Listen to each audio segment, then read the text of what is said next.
And how are they? Well, my parents wanted me to go to college, so I attended 2 weeks of college, IBC. It's in Irvine. And then I realized, everybody's monkeying around, throwing paper at each other, pens. And I'm like, I showed up there with a briefcase, I'm like wearing a suit. I'm ready to make money. Really? Yeah. And then after 2 weeks, I quit. And my mom didn't talk to me for like several months. She was very depressed and upset.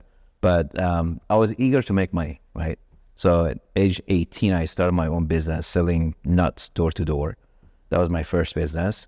It did great until health department fined me. They said, hey, you got to have health permit every time you repackage food for resale. And I didn't know that.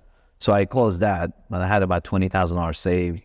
And then I realized, maybe I should put that to work. And one of our friends used to sell gas stations. Okay. Because at 20 grand, you could buy a mobile gas station because you get, 90% financing.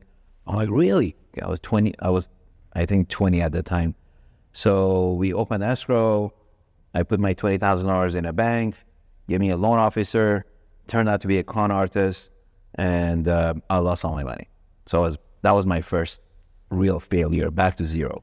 Because it's one thing not having money and not making it, but once you make it and then you go back to zero, it's a hard landing, Yeah.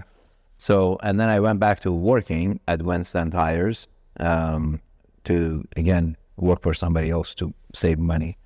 And then I got my real estate license because every time I was having a Porsche, Ferrari coming to a tire shop, and I was upselling them, brakes, tires, whatever, alignment. I realized I would ask them, I would say, hey, what do you do for a living?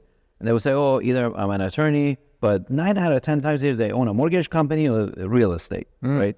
I'm like, wow, so real estate's good.